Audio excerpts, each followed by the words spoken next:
वारकरी संप्रदायातील थोर महात्मे व महाराष्ट्रातील विचारवंतांची दुर्मिळ कीर्तने, प्रवचने, व्याख्याने ऐकण्यासाठी सुरेश महाराज सूळ या यूट्यूब चॅनलला अवश्य सबस्क्राईब करून बेल आयकॉन दाबा. जो भगवत भक्त आहे त्याचे चेहरे कसे असावेत हे आपले चेहरे आपण पाहून ठरवा. आपले चेहरा कसा आपल्याला दिसतो, काळा किंवा गोरा याच्यावर काही अवलंबून नाही. अंतःकरणातली प्रसन्नता ही चेहऱ्यावर उमटली पाहिजे. जया पासोनी सकळ महिमंडळ हे झाले, तो एक पंढरीचा राणा नये अनुमाना श्रुतीशी. विवादची जयासाठी जग जेठी तो विठ्ठल, तो एक पंढरीचा राणा नये अनुमाना श्रुतीशी. तुका म्हणे आकळ, तुका म्हणे आकळ आहे सकळ व्यापक, तो एक पंढरीचा राणा नये अनुमाना श्रुतीशी. विठ्ठल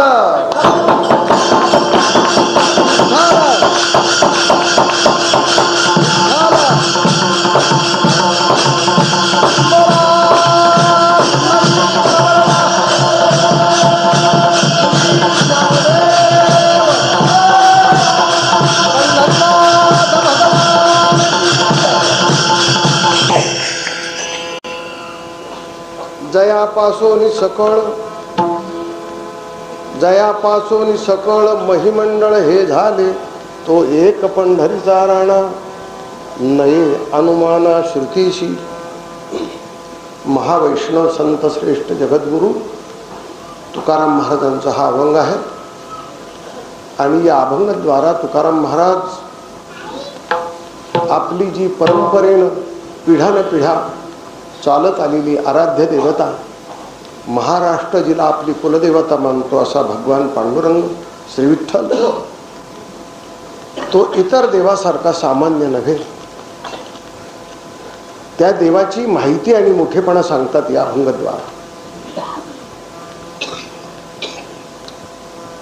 आपण भाग्यवंत आहोत की महाराष्ट्रात जन्माला आलो.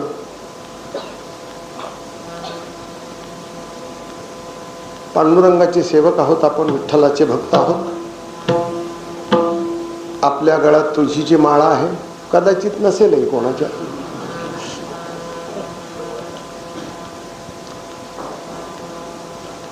पण वारकरी संप्रदायावर श्रद्धा आहे, अशी श्रद्धा असणारी माणसं आहे. एक का दोन का चार किती अनुभव सांगावे महाराजा. जर सांगितलं ना लोकांना माळकरी आहे वारकरी आहे, तर किती गोष्टी होऊन जातात, सहज सहज होऊन जातात.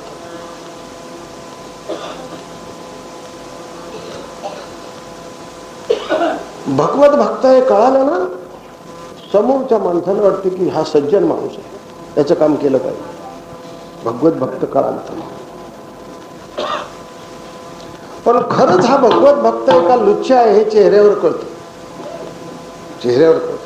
चेहऱ्याची एक परीक्षा आहे. माझ्याकडे पैसे उसने मागायला, म्हणलं महाराज काय भान राहिले नाही, थोडे पैसे खर्च झाले आणि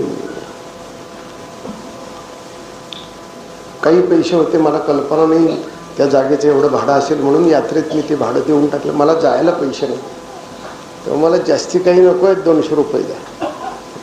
मी लगेच तुम्हाला ताबडतोब पाठवून देतो. मी त्यांना म्हणलं भाऊ तुझा चेहरा पाहिल्यावर मला पैसे द्यावेसे वाटत नाही. तो म्हणला असं काय माझ्या चेहऱ्यावर, काय तुम्हाला कसं वाटलं? तो असं पुसायला लागलं. म्हणलं पुसल्याने जाणार नाही ते, तुम्हाला का असं वाटलं? म्हणलं मी का लुच्चा लबाड असं वाटलो का? म्हणलं तुझ्या तोंडानेच तो बोललास तेच खरं आहे. तो म्हणला मला लबाड ठरवलं, मला लुच्चा ठरवलं. या कार्तिकीतली गोष्ट आहे. मला लुच्चा ठरवलं, मला लबाड ठरवलं. म्हणलं मी माझ्या 200 रुपयापुरतं ठरवलं, तुझं आपलं तू बघ काय असेल काय. त्यामुळे तुझा चेहरा सांगतो तू लुच्चा आहे लबाड आहे. लक्षात ठेवा, की जो भगवत भक्त आहे त्याचे चेहरे कसे असावेत हे आपले चेहरे आपण पाहून ठरवा. आपले चेहरा कसा आपल्याला दिसतो, काळा किंवा गोरा याच्यावर काही अवलंबून नाही. अंतःकरणातली प्रसन्नता ही चेहऱ्यावर उमटली पाहिजे.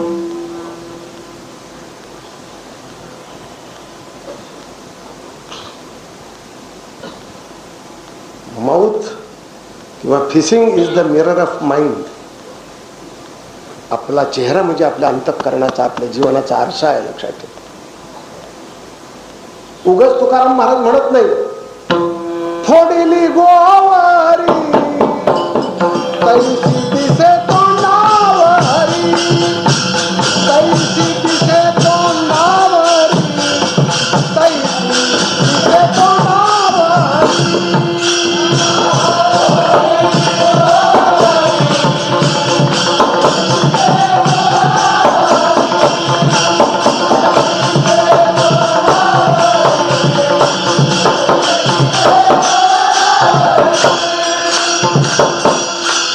ज्ञानेश्वर महाराज म्हणतात देखे अखंडित प्रसन्नता आठी जेथ चित्था तेथ रिगणे नाही समजता संसार दुःख. आपण दररोज देवाचा प्रसाद खातो देवळात. कुठे पूजेला गेलो म्हणजे प्रसाद खातो, त्याला प्रसाद म्हणतो आपण. प्रसाद प्रसाद या शब्दाची उंची इतकी खाली आणली आपण. प्रसाद ह्या शब्दाची उंची फार मोठी आहे. वारकरी या शब्दाची उंची खूप थोर आहे, पण आपण इतकी खाली आणली आहे. ब्राह्मण या शब्दाची उंची इतकी श्रेष्ठ आहे, पण ती इतकी रसातळाला गेली आहे की हे शब्द आता खराब झाले. प्रसाद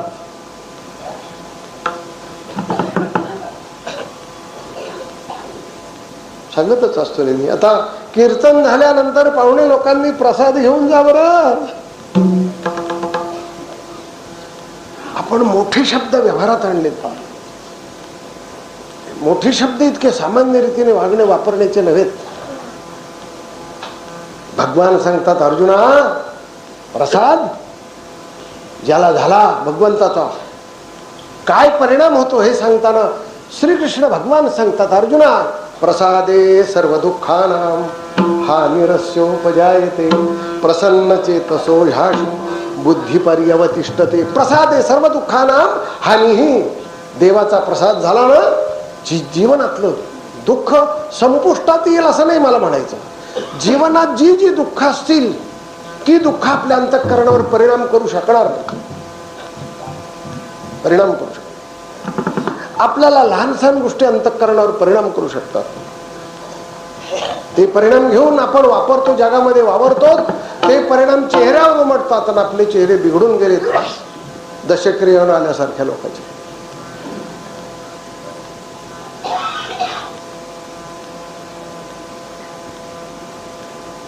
नाही अंतःकरणावर परिणाम झाला.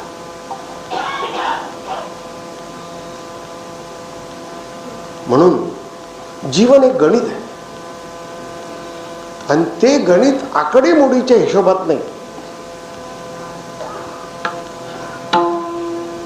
किती कोटी जप केला म्हणजे देवाचा साक्षात्कार होतो? किती कोटी? 13 कोटी केला म्हणजे अरे 13 तुम्ही 26 कोटी केला तरी काय होईल माहिती नाही सांगताय. किती वर्ष परमार्थ केला म्हणजे अंतःकरणाची वृत्ती बदलेल? वर्षावर हिशोब नाही.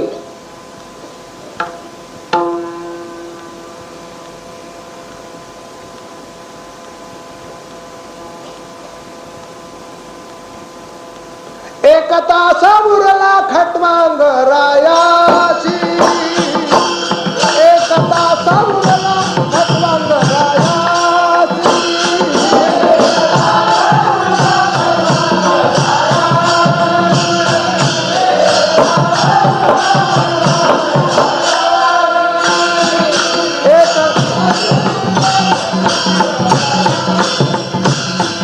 एक तासा उरला खटवांग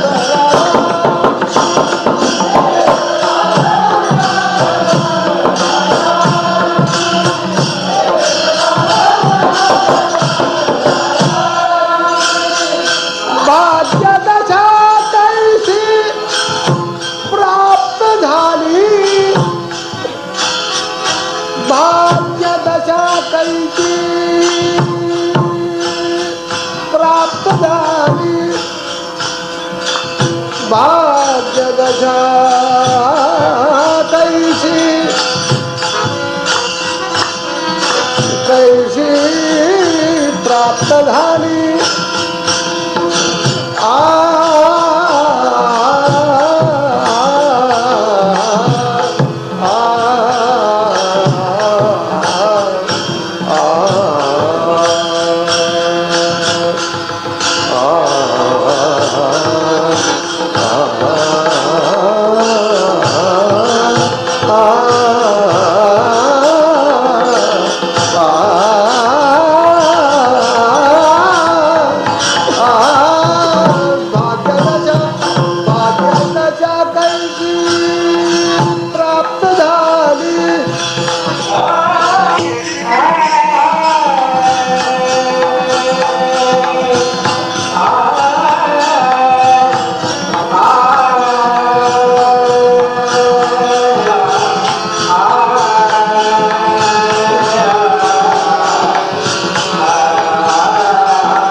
किती वेळात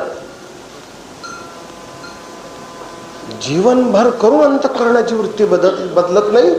एका तासामध्ये प्रभूचा साक्षात्कार. परमार्थ हे आकडेमोडीचं गणित नव्हे.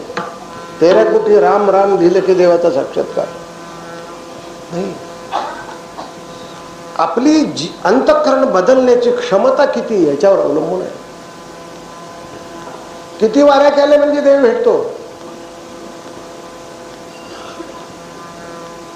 महाराज गेली बार चोक 48 वर्ष वारी करतो, पण अजूनही कोर्टात खोटे साक्षी देतोयस ना.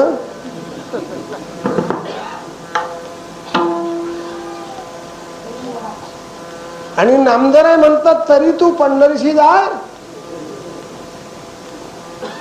पण नामदेव म्हणतात ते खरं का आम्ही अनुभवतो ते खरं. कुठल्या तोंडाने म्हणायचं नामदेव महाराज म्हणतात ते खोटं आहे म्हणून. आई हिंमत. घोटाळा आपला आहे फार. एकदाच गेली पंढरीत जीवनात.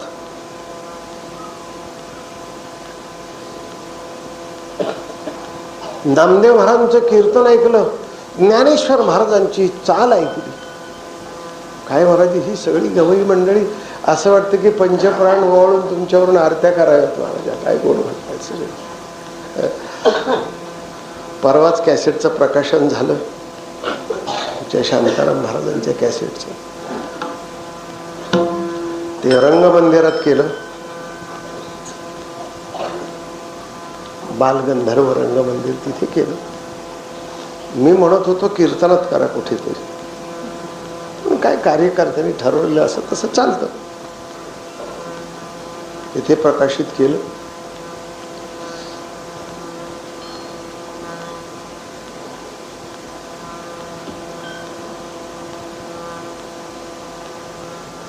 मी जे सांगत होतो त्यातला अर्थ वेगळा होता. आळंदीत प्रकाशित करा, प्रकाशन करा त्या कॅसेटचं, आणि कुठेतरी फडावर कीर्तनात करा. का? याचं कारणच असे की त्या फडावर त्या कीर्तनामध्ये 4 प्रांतातले लोक येत असतात. 4 प्रांतात. महाराष्ट्र संपूर्ण, कर्नाटक, आंध्र आणि अहमदाबाद सुरतहून वारकरी लोक येत असतात. जर फडावर केलं तर ही बातमी 4 प्रांतात जाते. 4 प्रांत. भर भर भर भर कॅसेट लगेच संपून जाते. लोकांपर्यंत पोहोचतं. किती संपलं याच्यावर नाही, लोकांपर्यंत ही गुणवंत मंडळी यांचा गुण कला हे पोहोचले पाहिजे.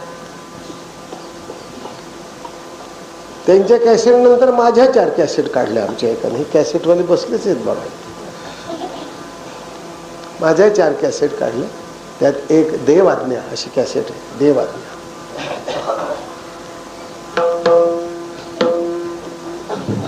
दुसरी कॅसेट आहे कुरुक्षेत्र. तिसरी कॅसेट आहे बोलिली लेकुरी. आणि चौथी कॅसेट आहे बांगडी कंठी धरेला कृष्ण.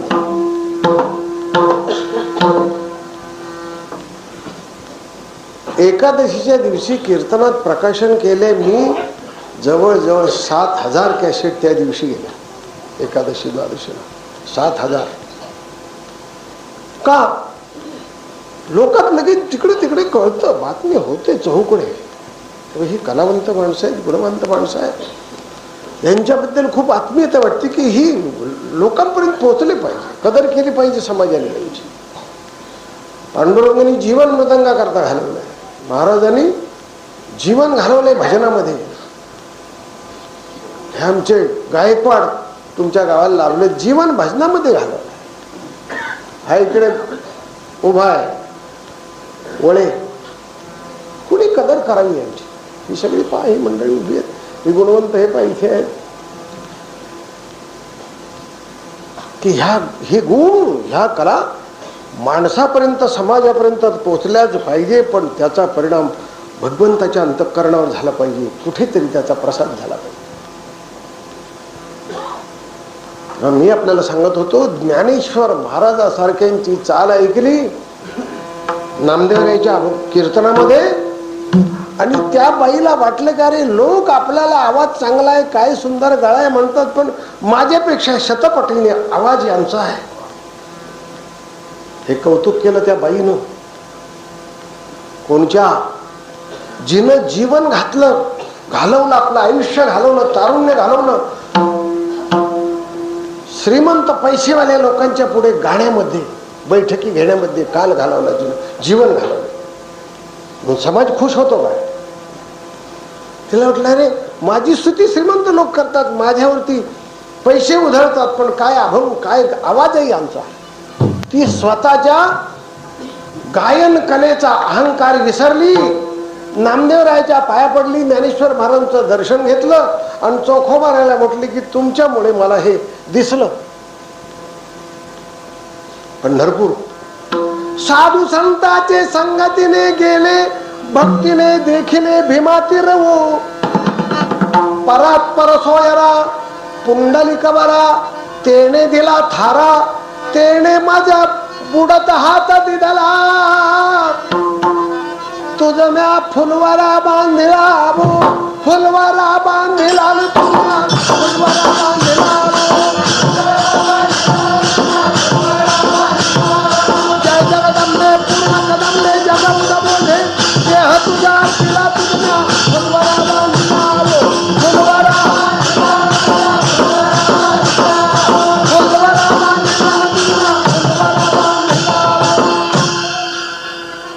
साधू संतांच्या संगतीचा मोठा फायदा कोण झाला तिला. जीवन मी रद्दी लोकांचं रंजन करण्यामध्ये घालवलं. काय आवाज आहे त्यांची, काही सुंदर गातायत. अहंकार विसर्जित झाला, चंद्रभागेचं स्नान केलं, पांडुरंगाच्या दर्शनाला गेली. पांडुरंगाच्या चेहऱ्याकडे पाहिलं, अरे काय सौंदर्य, काय दिसतोय सुंदर. पंढरपूरचा निळा लावण्याचा पुतळा, विठो देखियाला डोळा, बाई वेधले ओ मन तयाची त्याला पाहिल्यावर सर्वस्व विसरली. पायावर डोकं ठेवलं आणि पंचप्राण तिथेच समर्पण केले, कुर्बान केलं जीवन तिथे. किती वेळा गेली? पहिल्यांदाच. संत सखू किती वेळाला गेली पंढरपूरला? काय कोकट आहे, किती वेळा गेली?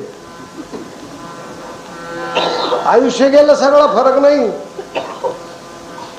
होत माणसात, एकदाच गेली समर्पण. याचा अर्थ तिथे जाऊन भुकसून घ्या देवाच्या पायाजवळ असं करू नका. हो म्हणजे बरोबर. मला असं म्हणायचंय की हा उत्कट भाव निर्माण होण्याकरता कशाची गरज आहे? मी नेहमी सांगत असतो की आपल्या अंतःकरणात भाव आहे, नुसता भाव असून चालत नाही. आपल्या अंतःकरणात भाव आहे, पण तो भाव उद्भावन व्हायला पाहिजे. आपल्याला मृत्यू येणार ही गोष्ट खरी, आपण मरणार. आपल्या जीवनात मृत्यू हा निश्चित आहे, तो टाळता येत नाही.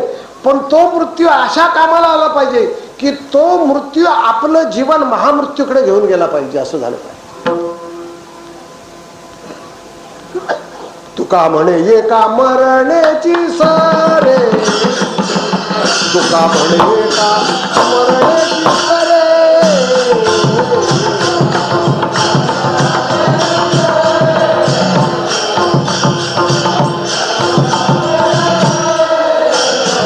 तुका म्हणे एका मरण्याची सारे,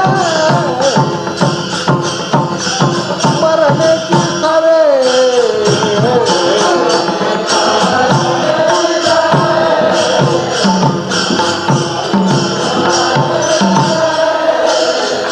उत्तम ते बुरे कीर्ती मागे,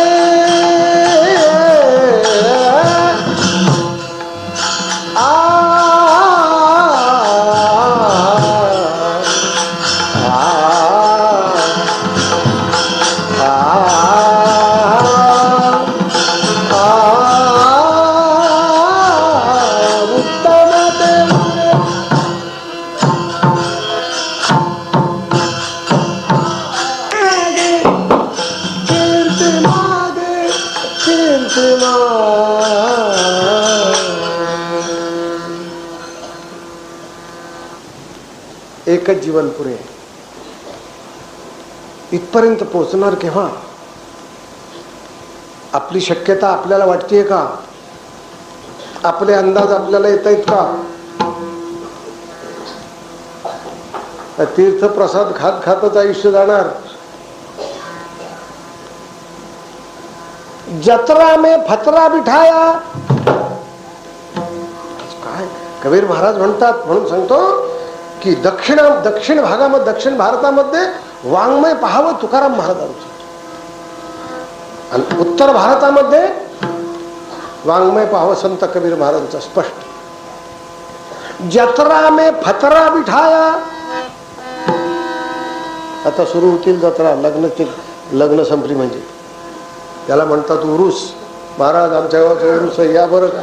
कशाला? तमाशा पाहायला होय. आमंत्रण सांगतात या. यात्रा आणि जत्रा यात फरक आहे. यात्रा म्हणजे भजन कीर्तन असतं आणि जत्रा म्हणजे आखाडा तमाशे असतात. यात्रा म्हणजे यात्रा म्हणजे या आणि तरा, आणि जत्रा म्हणजे जा. तरा नाही तर मारा.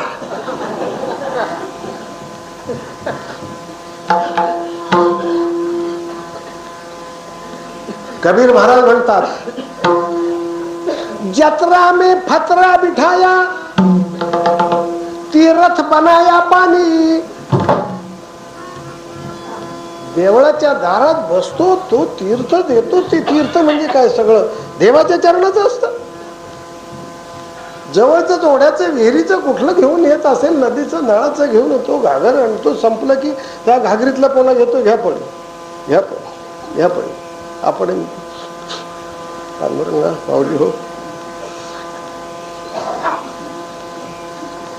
काय फरक? मग त्याला आपण 4 आणे 8 आणे टाकतो. तिथे तीर्थ घेतले ना. एका पळीभर पाण्याचे 8 आणे देतो, 4 आणे देतो. आणि शेतकरी मोड धरून किर्लोस्कर पंप लावून कोथिंबीर मेथी पिकवतो. 5 पैशाला जुडी द्या म्हणतात. 3 महिने पाणी घातलं, 5 पैशाला एक जुडी. यानं लगेच आणलं, पळीभर पाणी दिलं तर ₹1.25 दिला. तीर्थ आहे काय ते? जत्रा में फतरा बिठाया, तीर्थ बनाया पानी, पैसे की धुलधानी, दुनिया भाई दीवानी, दुनिया भाई दीवानी.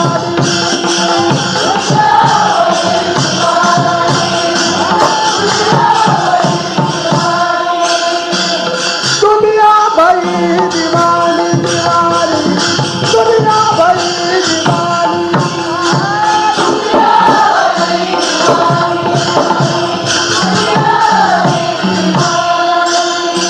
वेळ झाला होता. पण प्रसादाचा तीर्थाचा परिणाम काही होतो का नाही याचा कुठे विचार केला. सवय झाली. द्या तीर्थ, द्या तीर्थ, द्या प्रसाद. यानं प्रसाद दिला ना, याचा प्रसाद झाला की भाई यांच्या कृपापात्र असणारे भगवत भक्त त्यांचा प्रसाद झाला तर जीवनच बदलून जाईल. संत चोखोबा महाराजांचा प्रसाद झाला कान्होपात्रावर, जीवनच बदलून गेलं महाराज पूर्ण. नारदाचा प्रसाद झाला वाल्ह्या कोळ्यावर, जीवन बदललं.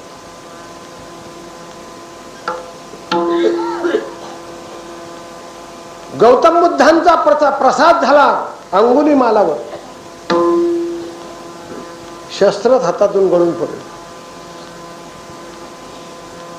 त्या परिसरातला जो राजा होता त्याने सांगितलं हा दरोडेखोर आहे अंगुलीमाला, जमलं तर त्याला जिवंत माझ्या पुढे पकडून आला, नाही शक्य तर ठार मारून त्याची लाश माझ्या पुढे आला.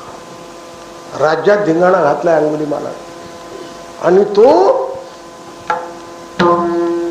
चांगली चांगली माणसं मारायचा, श्रीमंत पैसेवाले चांगले चांगले मारायचा आणि त्यांना ठार मारलं की त्यांचं बोट कापून घ्यायचं आणि ते बोट दोरीत ओवायचं आणि ते आपल्या गळ्यात घालायचं. अशी त्यांनी अंगुलीची म्हणजे बोटाची माळ केली होती गळ्यामध्ये, म्हणून त्याचं नाव पडलं होतं अंगुलीमाला.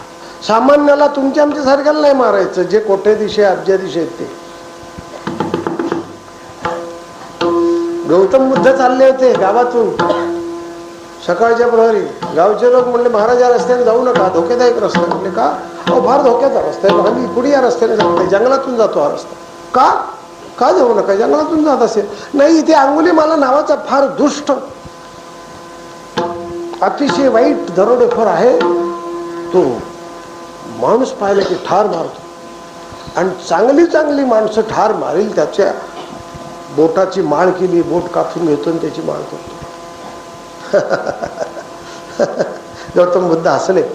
अरे म्हणले अरे मग तर त्या मार्गाने गेलंच पाहिजे, मला जाऊ नका म्हणतायत आणि मग म्हणतात मला तर तिथे गेलंच पाहिजे, कारण आमचं जीवनच त्या करता ना, जीवनच त्या करता गेलं पाहिजे. गौतम बुद्ध त्या रस्त्याने गेले. शिष्य पाठीमागून भीत भीत चालले होते, कोणाला माहिती काय होत आहे. गौतम बुद्ध पुढे चाललेत, 2 डोंगराच्या मधून खिंडीतून चालले होते. त्यांनी म्हटलं बस आता एक घाव टाकायचा आणि त्याची खापळीच करायची. खापळी शब्द समजला ना? म्हणून आहे फार मधोमध खापळी, इथं मारायची कोरात, खापळी तोडायचंच म्हणे. वरून टेकडीवरून आरोळ दिली, अरे कुठे चाललास, पुढे येऊ नकोस. गौतम बुद्ध त्याच्याकडे पाहतात, सरळ चाललेत पुढे. पोरं भिली, पाठीमागची विद्यार्थी शिष्य मंडळी भ्याली. गौतम बुद्ध पुढे निघालेत. दगडावर तो घासतोय कुऱ्हाड, आपल्या सपाट्यात आले की तोडायचं. गौतम बुद्ध असे खिंडीच्या मध्ये आले, त्यांनी त्या टेकडीवर खाली उतरला, उडी टाकली, रस्त्यावर समोर उभा राहिला. अरे म्हटले तिथून ओरडलो मी, या रस्त्याने येऊ नकोस, काय समजलास, आणि तुझ्या चेहऱ्यावर काहीच परिणाम नाही मला पाहून. कुऱ्हाड उगारली आणि गौतम बुद्धाच्या डोक्यात आता टाकणार, पण त्यांनी पाहिलं गौतम बुद्धाच्या चेहऱ्यावरती भीती वगैरे घाबरटपणा काही नाही. कुऱ्हाड टाकणार तोपर्यंत गौतम बुद्ध हसले. असं हसल्याबरोबर कुऱ्हाडच हातातून गळून पडली. आणि गौतम बुद्धाचे पाय धरले त्याने. थोर पुरुषाच्या किंचित काल संगतीने जीवनात परिणाम होऊ शकेल कसा होईल सांगता येत नाही. किती जप केला म्हणजे परिणाम होईल हे सांगता येणार नाही. म्हणून एके ठिकाणी मोठं गौरव वर्णन केलंय. तुला या नवे नापी ना स्वर्गम ना पुनर्भवम.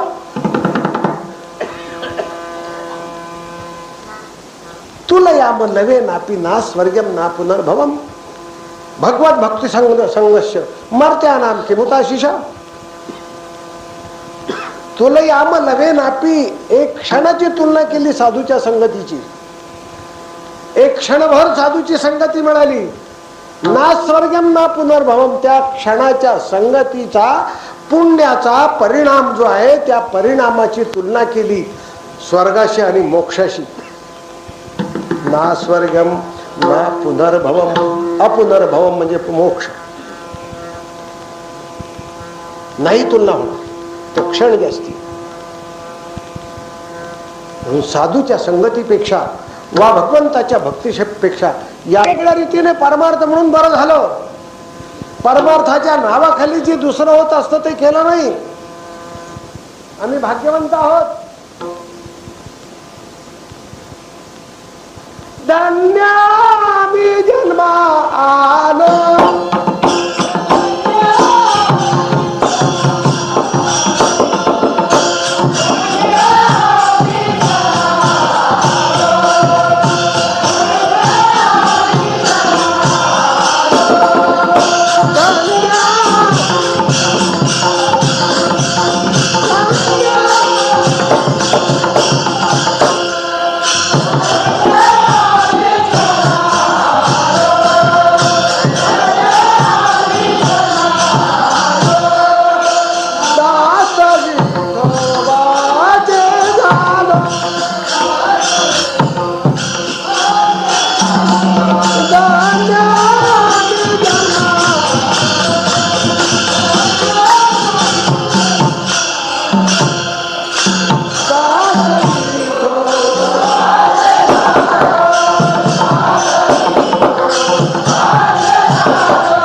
चंद्र महेंद्र ब्रह्मदेव यापेक्षाही भाग्यवंत आहोत.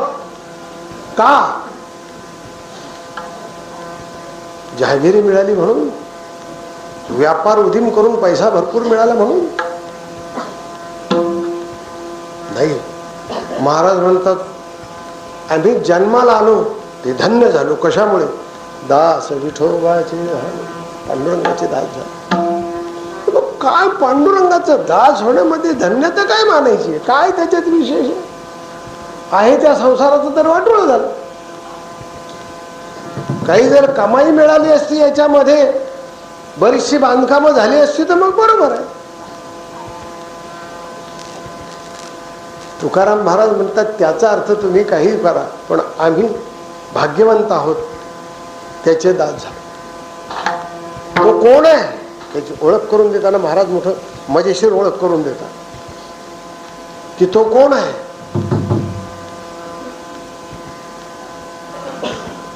हे संबंध पृथ्वीतल दिसतं ना. मही म्हणजे पृथ्वी. हे महिमंडळ जे आहे सगळं हे कोणी निर्माण केलं? कोणापासून झालं? महाराज म्हणतात की हे संपूर्ण महिमंडळ हे संबंध जग ज्यानं निर्माण केलंय. पहिले कोठेचे नव्हते काही. चंद्र सूर्य तारा नाही. अवघे शून्यचे होते पाही. शून्य. कान्होबा तेरे तेरे ते. शून्य होत पण एवढा पसारा निर्माण केला कुणी? एकने नकंठेची म्हणून या येणे केली निर्माण 14 भुवने. चंद्र सूर्य मेघ तारांगणे हे सगळं कोणी निर्माण केलं? तुकाराम महाराज तेच सांगतात. जयापासून सकाळ महिमंडळ मही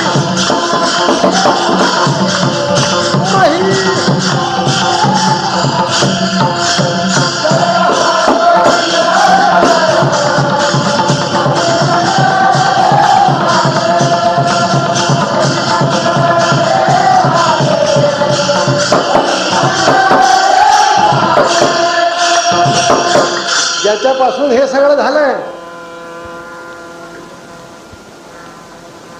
भगवान सांगतात की अर्जुना, अरे कुणी केलं सगळं?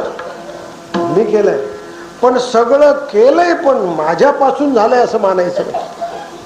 म्हणून ज्ञानेश्वर महाराजांनी उभी मोठी मजेशीर आहे. हे मजची स्तव झाले परी मिया नाही केले, ऐसे जेणे जाणितले तो सुटला. या उभीचा अर्थ मला एकाने सांगितला बरं का, पांडुरंगा. किती फरक असतो बघा. परंपरेने समजून घेतलं तर बरं आहे, नाही तर विपरीत अर्थ होतो. त्यांनी सांगितलं की बंगला बांधला,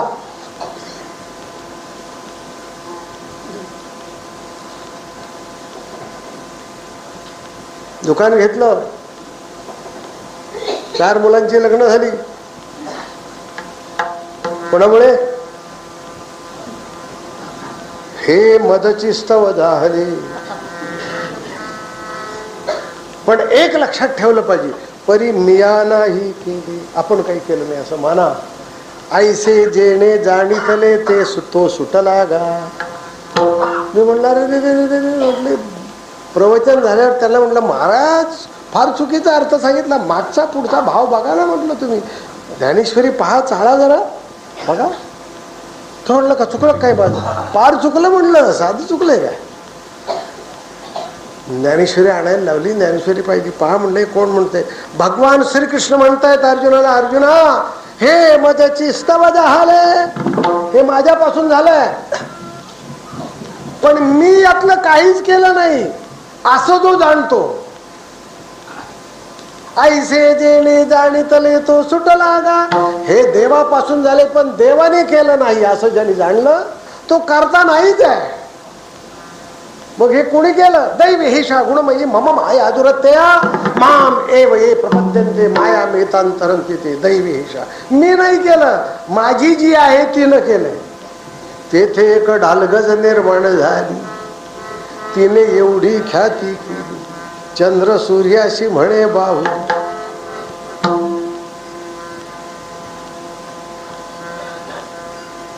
आपण लोहचुंबकाचा असा एखादा गोळा घेतला,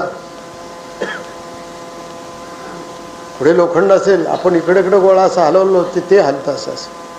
कोणामुळे? लोहचुंबकामुळे. पण लोहचुंबकाने हलवलं का? ते काय करते? तो जड आहे, त्याच्यात प्राण नाही, त्याच्यात चेतना नाही. पण त्यात चेतना नसली तरी ते ज्याच्या पुढे उभं राहतं ते असं असं हलतं. तुम्ही पितळीच्या वर किंवा एखाद्या पुष्ट्याच्या वर लोखंड ठेवा आणि खालून लोहचुंबक फिरवा, ते असं असं असं ते वरचं लोखंड फिरतं बरोबर. कोणामुळे? याच्यामुळे. पण याने नाही गेलं, त्याला काय त्याचं भान नाही, ते वरचं फिरतंय, आम्हाला करायचं. तसं भगवान म्हणतात हे सगळं मी केलंय. मदतची स्तव झाले परी मिया नाही केले, मी केलं नाही असं ज्यांनी ओळखलं ना तो सुटला. तुकाराम महाराज म्हणतात हे कोणापासून झालंय?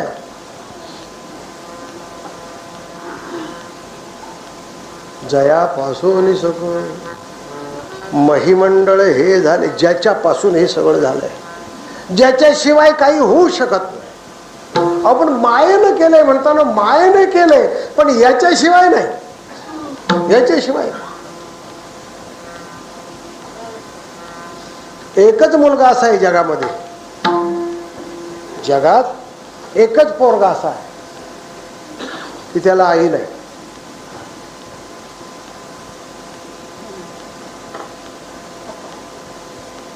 नाही तर बहुतेक आईच्या पोटातून जन्माला येतात. बहुतेक नाही, सगळे. बहुतेक शब्द कशाला? सगळे जगाच्या इतिहासात सगळे जे जन्माला येतात ते आईच्या उदरातून. 9 मास कष्टलाशी 10व्याने प्रसूत झाली, हेताची कर्मजाड तुझी मानाड. आईच्या उदरातून जन्माला येतात. पण एकच असा पोरगा आहे तो आईच्या पोटातून जन्माला आला नाही, तो डायरेक्ट बापाच्या पोटातून जन्माला आला. इनडायरेक्ट नाही, डायरेक्ट. कुठून जन्माला आला?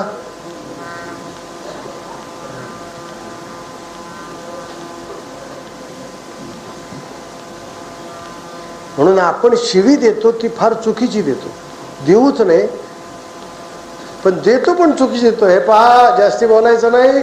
अरे खऱ्या बापाच्या पोटचा असेल तर ये पुढं, एकही नाही बापाच्या पोटचा. करावर हात कोण बापाच्या पोटचा आहे, पण त्याला म्हणतो बापाच्या पोटचा असेल, एकच आहे बापाच्या पोटचा फक्त. याचे नाभी कमळी जन्म चतुरानन, भगवंताच्या पोटातून जन्माला आलाय तो खरा भगवंताचा पुत्र आहे. मी आपल्याला सांगत होतो की यानं सगळं महिमंडळ निर्माण केलं असं आपण म्हणतो, पण नाही, सहज झालं. दयापासून सगळं महिमंडळ हे झालं. याला माहिती सुद्धा ना काय होते काय नाही, माहिती सुद्धा नाही.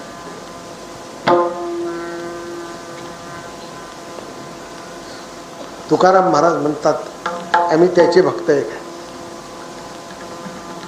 तो कोण आहे हे सांगत असताना तुकाराम महाराज म्हणतात, तो एका पंढरीचा राणा, तो एका पंढरीचा राणा.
उंटाने मान जर वर केली तर 25 फूट उंच, पण वर मान करून गेला तरी तो बुडतो तिथे.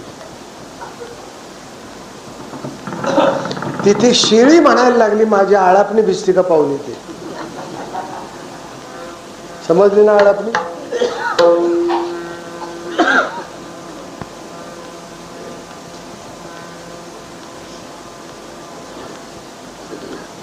अगं उंट बुडतोय जिथे, त्या उंटाला थांग पत्ता लागत नाही त्या डोहाचा, तर तुझी टिचभर आळापणी वर आहे ती भिजून येते का पाहती. सांग, तू पाहायला लागलीस कुठं तुझं जमा झालं. श्रुती नेती नेती म्हणती, श्रुती नेती नेती म्हणती,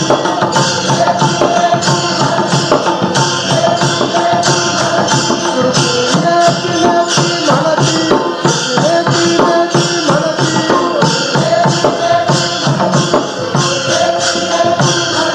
एक गोविंदू रे अनुमानेला अनुमानेला, एक गोविंदू रे अनुमानेला अनुमान.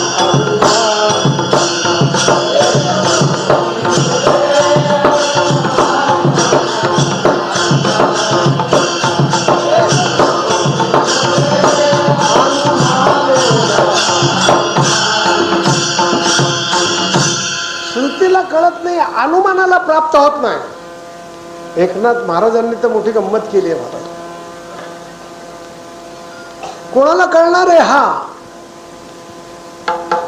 देव का हो विटेवरी, देव का हो विटेवरी, उभा उभा देव का हो विटेवरी, उभा उभा देव का हो विटेवरी, उभा उभा देव का हो विटेवरी.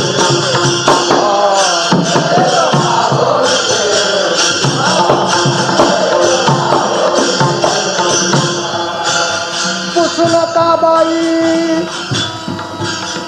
बाई बाई, पुसनका पुसनका बाई. चर्चा चालली आहे, याच्याबद्दल सांगता येत नाही, विचारू सुद्धा नका, काय सांगणार आहे. पुसनका बाई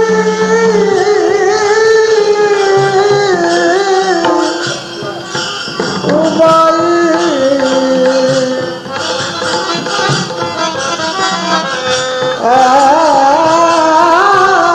पुसनका बाई, पुसनका बाई, वेदाची काही कळलेची नाही,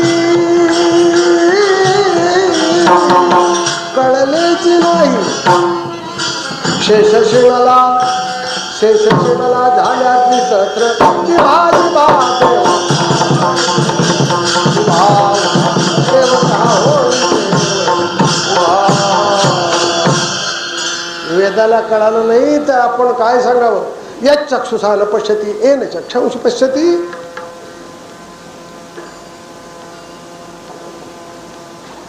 केनोपनिषदामध्ये सांगतात, यद वाचानभिदितं येन वाग अभिदितं तदेव ब्रह्मत्वं विद्धि नेदं यदिदं उपासते.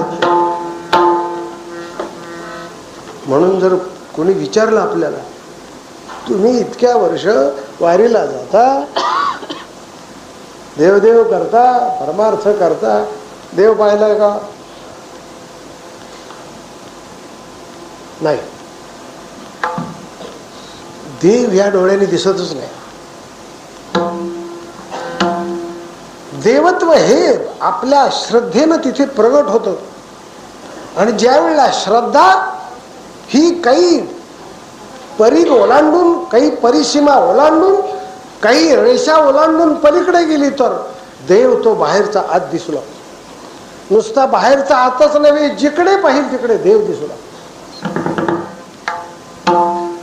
म्हणून एवढी जागा बदलणं फार गरजेची गोष्ट आहे. देव हा बुद्धीचा विषय नव्हे, देव हा इंद्रियाचा विषय नव्हे, देव हा मनाचा विषय नव्हे. यन मनसा न म्हणते एन आहुर मनोमतम तदेव ब्रह्मत्वम विद्धी नेदमेदम उपासते. म्हणून तर्काचा विषय नाही. तुकाराम महाराज म्हणतात अरे नये अनुमान सुद्धा त्याचं करता येणार नाही. गार वारा सुटला उन्हाळ्यामध्येच, गार वारा सुटला आणि वास येऊ लागला. मातीचा वास येतोय बरं का, मातीचा वास यायला, मातीचा वास येतोय, गार वारा सुटलाय, निश्चित कुठेतरी पाऊस पडला असावा. बरोबर ना? अनुमान करता येतं त्याचं. ह्या परमात्मा आहे याचं अनुमान करण्याकरता आपल्याला अगोदर काहीतरी भास व्हायला पाहिजे ना, काहीतरी जाणवायला पाहिजे ना. काहीही जाणवत नाही तर त्याचं दर्शन होणार. आपल्याला काय जाणवतंय पहा, काय जाणवत. देवळात आला की धर्म आणि देवळाच्या बाहेर पडला की दुर्योधन.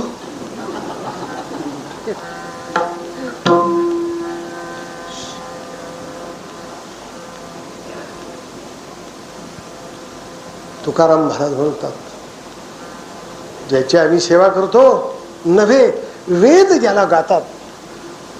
ऋषीवीर बहुधा गीतम छंदोवीर विविध पृथक. ऋषी मुनींनी विविध छंदांनी वेदानं ज्याचं वर्णन केलंय, ज्याला गायलाय. ज्ञानेश्वर महाराज आपल्या हरिपाठाच्या दुसऱ्या अभंगातल्या पहिल्या चरणामध्ये काय म्हणतात, चौवेदी जाण षडशास्त्री कारण 18ही पुराण. कोणाला गातात? याला गातात. गायला म्हणजे त्यांना कळाला असा त्याचा अर्थ नव्हे. तुम्हाला माझीच मऊ सांगतो, बरेच जण मला समजतात की हा शास्त्रीय गायन शिकलेला असावा. मुळीच नाही. कुणी राग म्हटला तर मी म्हणेल, पण कोणचा राग विचारत तर सांगता येणार नाही. नाही सांगता येणार त्याच्याबद्दल, शब्द नाहीत आपल्याबद्दल. तितकी उंची येण्याकरता खूप काल जायला पाहिजे. पण महाराज म्हणतात येईल तेव्हा येईल उंची, पण आम्ही भाग्यवंत आहोत. ज्याची भक्ती करतो आम्ही तो वेद दया गाती आम्हा तयाची संगती. किंवा जयापासून सकळ महिमंडळ हे झाले.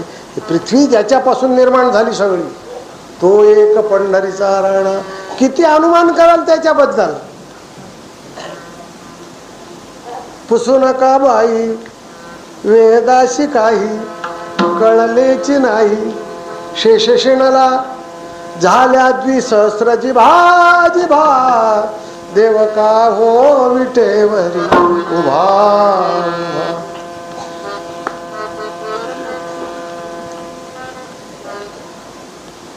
ज्ञानेश्वर महाराज सुद्धा म्हणतात की वेदाला नाही समजला, नाही कळत. वेद अलीकडे अंगणातच उभा राहिलाय, तिथपर्यंत गेला नाही. आणि शेष वर्णन करायला लागला तर त्याच्या जिभा 2 झाल्या. शेषाला तोंड किती आहेत?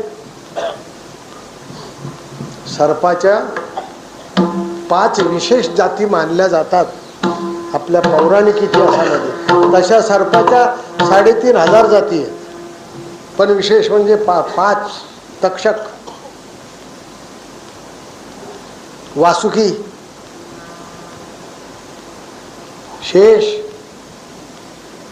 हे विशेष प्रकारचे नाग आहे. अजून पाहिलंय कोणी 5 फणीचा नाग? नाही, एकच फण्याचा, 5 फण्याचा नाही. मग 5 फण्याचा सांगितलाय, 5 फणीचा सांगितलाय, याचा अर्थ काय? 5च नव्हे, शेषाला किती तोंड आहेत? 1000.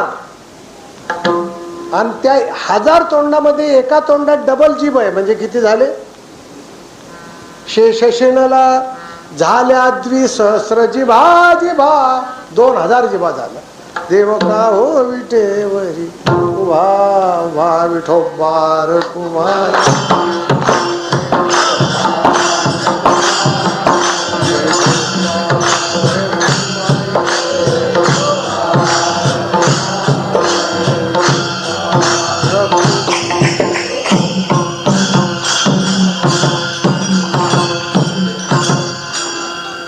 वेद जया गाती आम्हा तयाची संगती. महाराज म्हणतात की वेद ज्याला गातो, म्हणून ज्या देवाची उपासना आपण करतो त्याचा मोठेपणा सांगत असताना तुकाराम महाराज कीर्तनाच्या अभंगामध्ये स्वाभिमानाने सांगतात, जयापासून सकळ महिमंडळ हे झाले.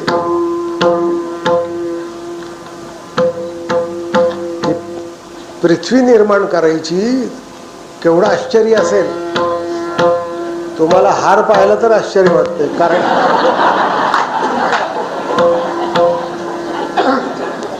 कसा बनवला असेल पहा. त्याचं कौतुक आहे त्या बनवणाराचं, आणि त्याही पेक्षा घालणाराचं कौतुक आहे, आणि त्याही पेक्षा घालून घेणाराचं कौतुक आहे. मी तर वाकलोच वाकलो पार खाली, तर रग लागली सगळी. या कौतुक करावं असे विशेष कलावंत आहेत, काय सांगायचं. आणि भगवत भक्तावर प्रेम करणारी माणसाशी काय परिवर्तन होऊन जाईल, विशेष मार्गाला लागतील, काही सांगता येत नाही.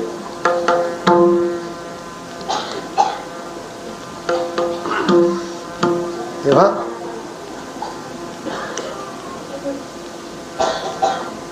आता खूप सावध राहणं गरजेची गोष्ट आहे.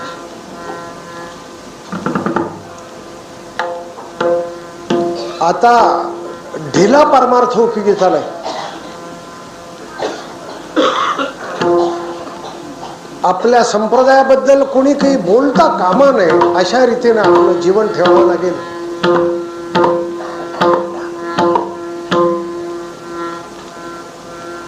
वारकरी संप्रदायासारखा श्रेष्ठ संप्रदाय नाही.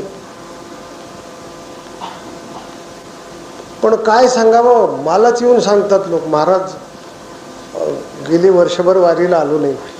अहो ते महिन्याची वारी करणार ना, वर्षभर आले नाही. जरा आम्ही ते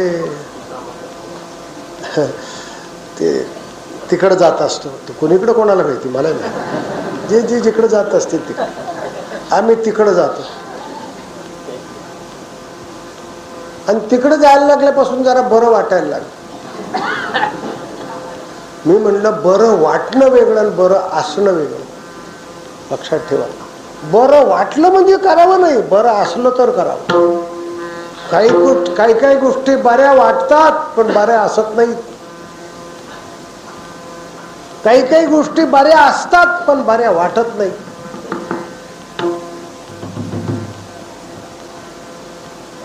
सिनेमा बरा वाटतो का बरा असतो?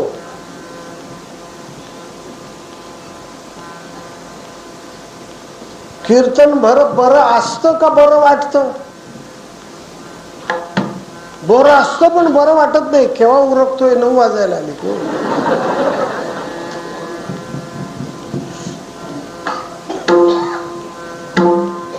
लोक झाली नादी, लागली समाधी, मूढ जन नर नारी लोकारे, पंडित योगी ज्ञानी महानुभव, एकची सिद्ध साधकारे.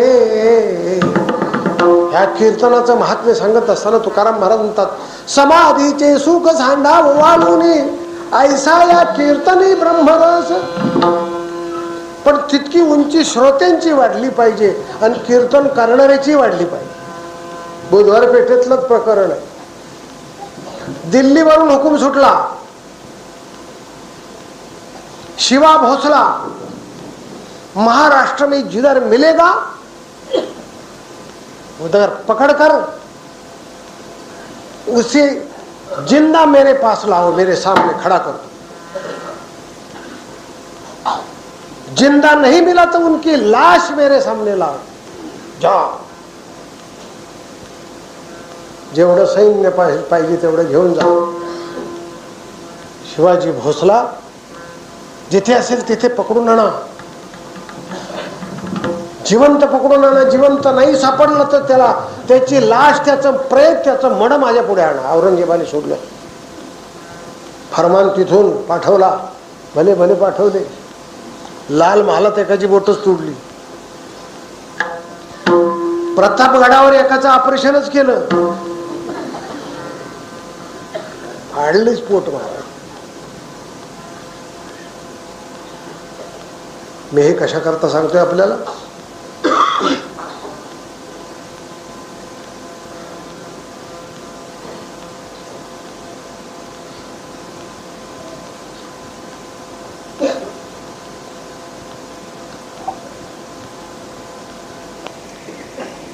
पकडण्याकरता जहा पटकली त्याने, पण काय क्लुप्ती करून छत्रपती कुठून निघून जात होते कळत नव्हतं. आणि एक दिवशी कळालं, बातमी फुटली, शिवाजी महाराज बुधवार पेठेमध्ये विठ्ठल मंदिरात तुकाराम महाराजांच्या कीर्तन ऐकत बसले. आता ही संधी पकडायची. कीर्तनाला संबंधाला वेढा. आज शिरले नाही, देवळात शिरायचं नाही ना आपलं. आज शिरलं नाही, बाहेरून वेळा. गुप्तहेराने येऊन छत्रपतीने सांगितलं, राजे कीर्तनात एक तानता लागली होती शिवाजी महाराजांची. तुकाराम महाराज कीर्तन करत होते. एक तानता लागली ऐकण्याची, समाधी लागल्यासारखी लागली, सगळं विसरले होते. एवढा ताण होता राजकारणाचा डोक्यात, पण तुकाराम महाराजचं कीर्तन ऐकल्यावर समाधी अवस्था विसरून गेली. एक आला आणि त्यानं कानात सांगितलं, गुप्तहेरान, आबासाहेब सावध राहा, तुम्हाला पकडण्याकरता संपूर्ण मंदिराला औरंगजेबाच्या सेनेचा वेढा पडला आहे. सावध राहा, काय करायची युक्ती ते ठरवा. मुजरा करून बाजूला पडला. मग छत्रपती घाबरले का?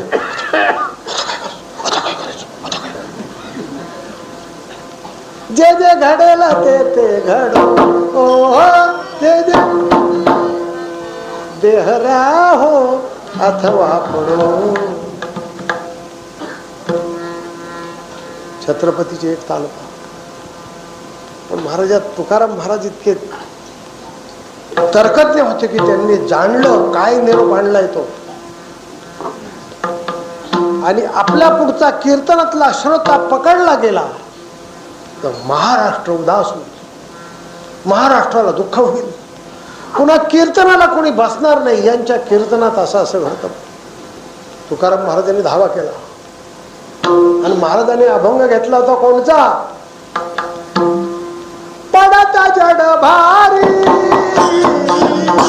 पडता जड भारी,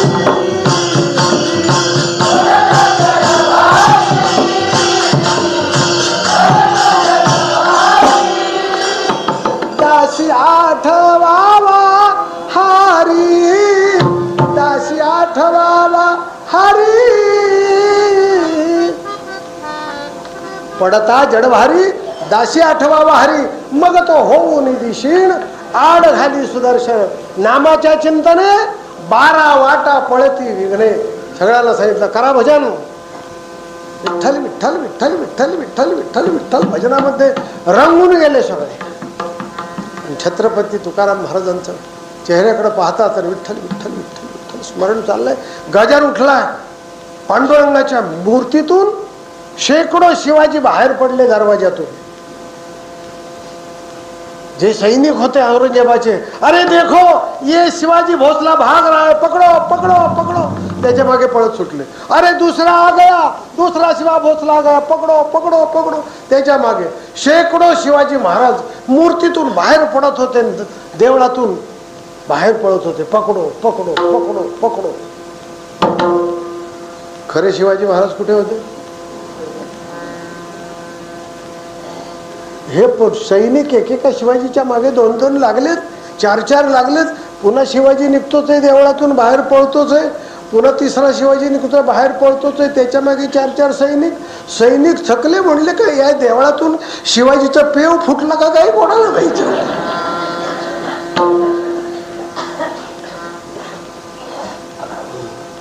वारकरी संप्रदाय, वारकरी संप्रदायाचं कीर्तन, वारकरी संप्रदायाची तुळशी माळ, वारकरी संप्रदायाची देवता आदर्श आहे. महाराज म्हणतात या पांडुरंगाचं निश्चित स्वरूप ठरण्याकरता जाणता असणारा, जाणवेचे निबळे कोण वेदापासून असे आगळे. महाराज म्हणतात विवादती जयासाठी वाद चाललाय शास्त्राचा. हा सगुण आहे का निर्गुण आहे? हा सगुण आहे का साकार आहे? हा साकार आहे का निराकार आहे? सगुण निर्गुण गुणाचे काही सांगताच येत नाही. कुणी सगुण साकार समजतो, कुणी निर्गुण निराकार समजतो. वेगळे पंथ निर्माण झाले त्याच्याकरता वाद चाललाय. निश्चित याचं रूप समजतं. महाराज म्हणतात विवादती जयासाठी जग जेची तो विठ्ठल. तो एक पंढरीचा राणा नाही अनुमाना सुखी. आता काय सांगावं, कुणी प्रयत्न केला तरी कळणार नाही. हा यशोदा रात्रंदिवस जवळ होती, मांडीवर खेळत होती, दूध पाजत होती. भूक लागली की तिच्या जवळ रडत होता, म्हणून यशोदेला कळालं का?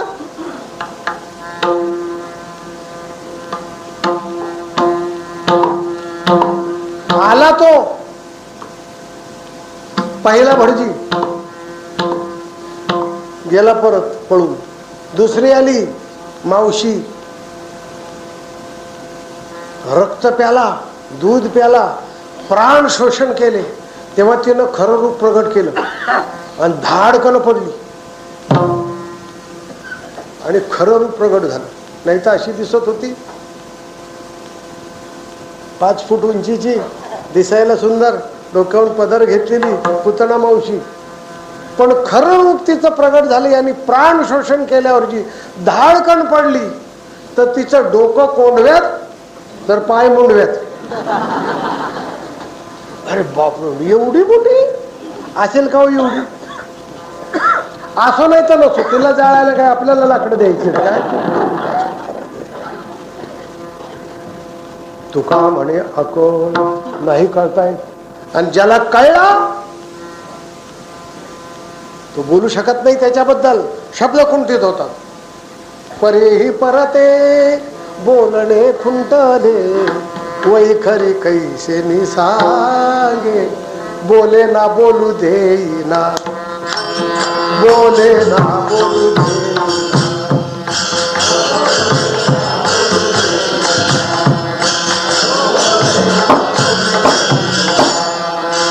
बोले ना बोलू देईना, बोले ना बोलू देईना.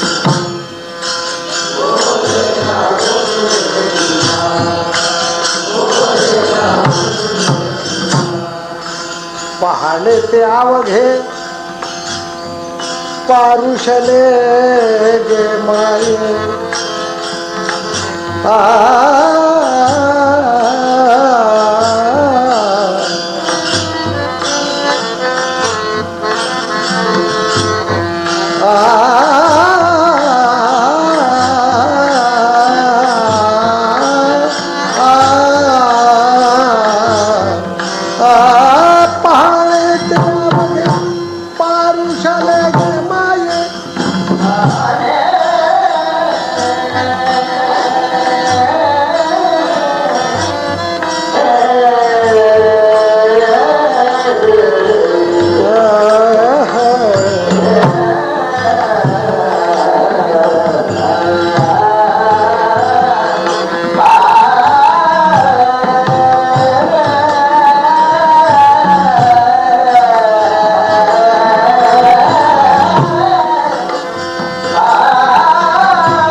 बोलत नाही, बोलू देत नाही. पाहणं तर संपून जातं, ही दृष्टी त्याच्यापर्यंत पोहोचत नाही. मग आम्ही पाहतो ते काय आहे ही शंका राहील ना. मग आम्ही पाहतो तो देव नाही का? म्हणून तर आपल्याला दिसावा इतका सोपा केला कुणी? या संतांनी. आणि याला रूपाबळे करुणी खळे हरिदास नेणो ब्रह्ममार्ग चुकले, उघडे पंढरपुराशी आले. भक्त पुंडलिके देखिले उभे केले विठे. भाग्यवंत आहोत. म्हणून गावागावात पांडुरंगाची मंदिरं झाली पाहिजेत. महाराष्ट्र विठ्ठलाचा अनन्य भक्त आहे आणि तुम्ही पाषाणगावची मंडळी तर खूप भाग्यवंत आहात. प्रतिवर्षी थाटामध्ये उत्सव करता. भजन कीर्तनाने वेडी झालेली माणसं आहात. भजन करणारी माणसं तुमच्या गावामध्ये मास्टरी ज्यांची भजनामध्ये अशी आहेत.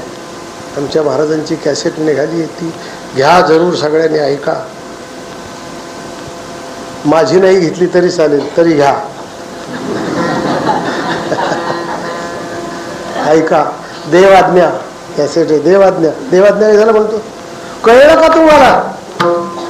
काय अहो आत्ता आलो तिथून आम्ही. काय झालं? त्यांना देवाज्ञा झाली. देवाज्ञा झाली म्हणजे मेले. इतकं का देवाज्ञेचा अर्थ खालचा आहे?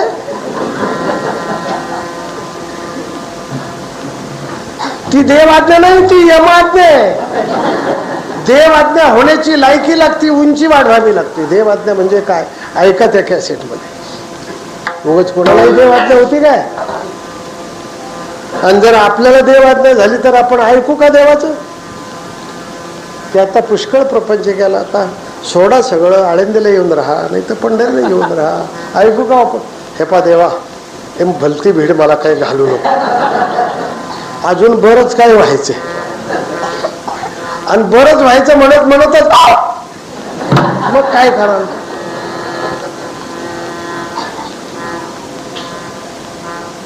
तुका म्हणे अकळ कळणार नाही. आहे सकळ व्यापक, सगळ्या ठिकाणी व्यापक आहे. कुठे नाही तो. कण कणमय आहे भगवान, कणा कणात भरलेला आहे. तो एक पंढरीचा राणा नाही हनुमान शेतीशी. म्हणून हा कितवा वाढदिवस आहे? हा 54वा. घ्या, 50 वर्ष होऊन गेली. 54वा वाढदिवस पांडुरंगाचा. आपल्या करता तो करायचा, नाहीतर त्याला कुठला वाढदिवस आहे? तो म्हाताराही होत नाही, वाढतही नाही, कमी होत नाही, आहे तसंच आहे, बिघडते. आपले सगळे वाढदिवस असतात. म्हणून माळ घालताना मी सांगत असतो की लोक आपला स्वतःचा वाढदिवस करतात,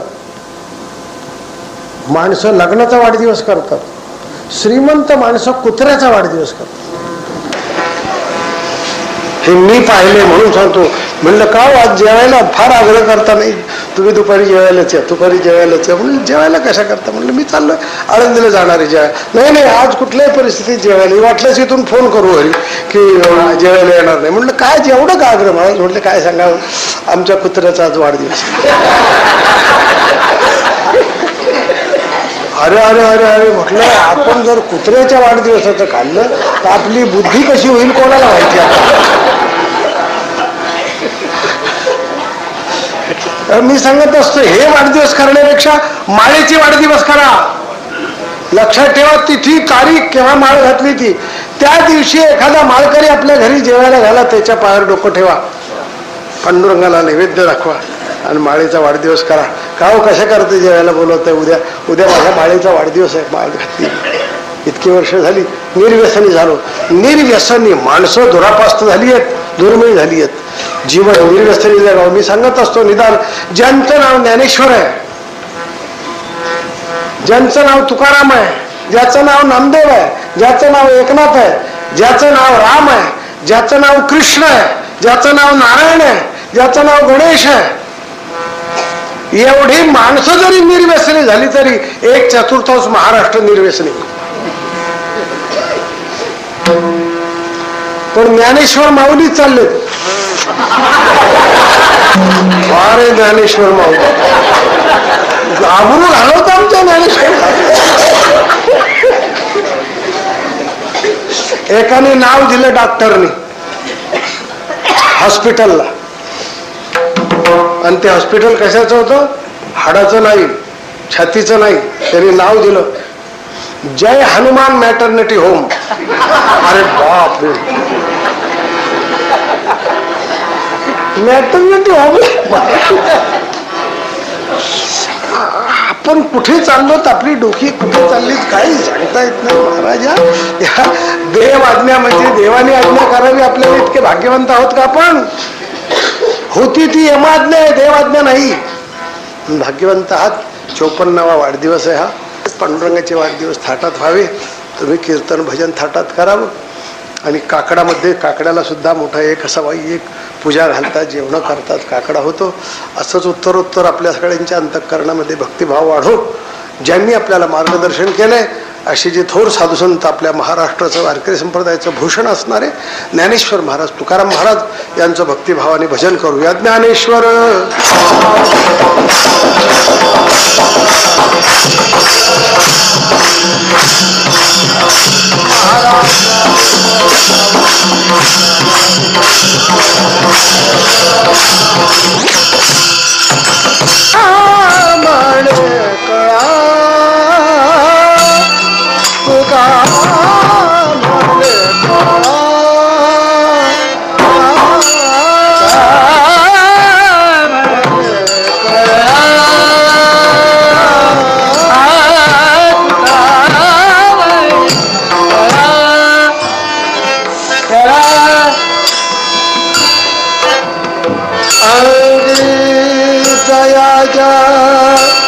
सकळा अंगी जायाच्या सकळा तो हा पंढरीदारा, तो हा पंढरीदारा, तो हा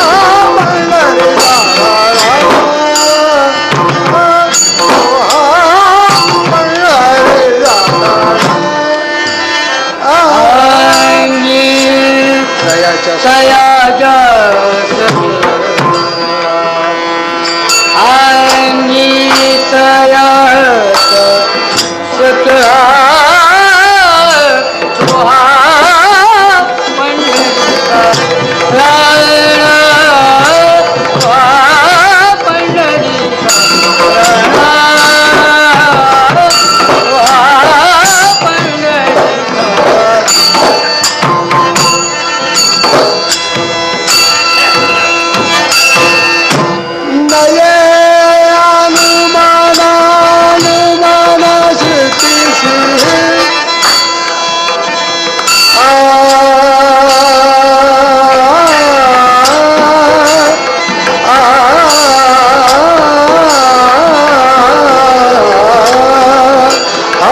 श्रुति जी तो